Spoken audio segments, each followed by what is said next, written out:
So Poland's Foreign Minister Radek Sikorski is with me here. Minister, this Munich Security Conference where we're standing right now began under the impression of news coming in of the death of Alexei Navalny. What does this change politically, and what's your reaction to that? I'm not sure it changes anything politically, apart from perhaps confirming that Russia is ruled by a bloody autocrat who has killed his political opponents before, including in Germany. One heart just goes out to the family of Alexei Navalny and to all those brave men and women in Russia who are in prison for political reasons. Navalny would have made a great leader of Russia, but now he will be an icon of Russian Democrats.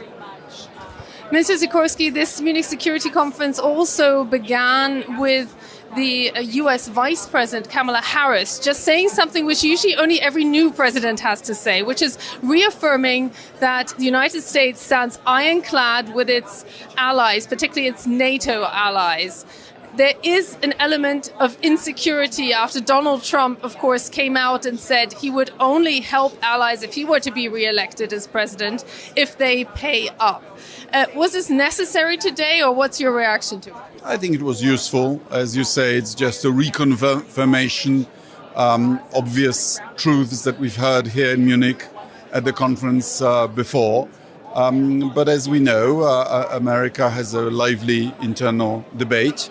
And it's good to hear from the current vice president that America's commitment to NATO continues to be solid. Kamala Harris also cited an internal American debate, that there is the Biden administration, which says it's in America's interest to take on global leadership in the future, but that there's also a counter debate, which is more in favor of basically cutting the United States off from the world, and particularly its responsibilities towards its allies. How concerned are you as a European country directly close to Russia about this internal American debate and how that affects Europe's security? Well, it's true that America has an option because it has Canada, Mexico, and two oceans as neighbors. And we live in a less stable neighborhood. But I agree with Kamala Harris that it would be detrimental to US interests to shed what's been built over decades, namely alliances. Article 5 of the Washington Treaty has only been activated once on behalf of the United States when Al-Qaeda attacked on 9/11. And we rallied round. Poland sent a brigade to Ghazni. Germany sent troops to Mazar-e Sharif. And we didn't do bean counting, we just sent the troops. And we didn't send the bill either. So I think it's important to remember that NATO is not a security company, but an alliance of democracies, which I think benefits the United States because it protects the security of trade routes and promotes American business abroad. Now, you've only recently come into government, again, foreign minister now, and there's also a famous quote from you about being concerned about too little German leadership. What kind of leadership is needed at the moment in Europe? Well, at the height of the Euro crisis, yes, I said that I fear German power less than I fear German inactivity. We need even more German activity on behalf of Ukraine and joint German-Polish activity and leadership on European defense. Now, your government is also very ambitious. You want to expand your army to actually be a real force in Europe. Do you feel that European nations are on the same page, not just when it comes to support for Ukraine, but also in what it takes right now? And Christoph Heusgen, the chairman of the Munich Security Conference, spoke of a European arm of NATO that also could have a stronger element. Poland has been spending 2% of our GDP, our growing GDP, on defense for 15 years.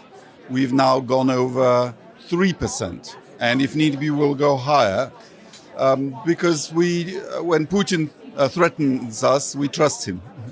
And we need to do more as Europe to defend ourselves, because irrespective of who is in charge in Washington, there may be emergencies in which the United States is engaged that will force Europe to take care of its own security. So I've been advocating a European rapid reaction force and a European defense budget and a European integrated command and an EU defense commissioner along with the European People's Party proposals. And I think it's an idea whose time has come. Well, Donald Tusk, your prime minister, was in Berlin recently, and he once again picked up the offer, as it was perceived, of the French president Emmanuel Macron to have a European defense under the nuclear umbrella of France. Now, Germany has been very low-key on giving any response to that. German Chancellor Scholz didn't really say anything on that. But how is a Polish policy shaping up there? What will you be pushing? Well, these are creative ideas. We need to tool up and gear up on conventional forces first. You know, before we get to the nuclear issue, let's make enough 155 millimeter shells for Ukraine and also for Europe. For ourselves, Western Europe disarmed and deindustrialized in the defense field far too much in the last 30 years. So what will be your target there that you're working towards? We should replenish the funds in the European Peace Facility, which is our European defense budget. It's from those funds that we're helping Ukraine militarily. And we need to put our defense industries on a crisis footing. Now, speaking to analysts here at the Munich Security Conference, some are actually saying they believe that Russia has plans to attack potentially even NATO countries, the Baltics, and that, of course, Moldova would be expected to be first. How imminent do you feel the threat from Russia, and what is your prediction for the next 3-5 years? Well, if we allow Putin to conquer Ukraine, then of course he would be in a better position to attack others. He can't actually attack Moldova before he conquers Ukraine, for obvious geographical reasons. And if he conquers Ukraine, the price of deterring him will go up, which is the best argument for helping Ukraine now.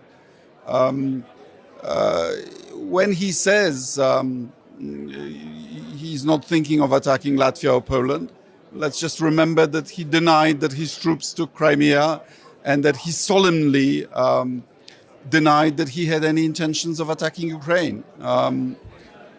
When he says he's not intending to do it, it means he's thinking about it.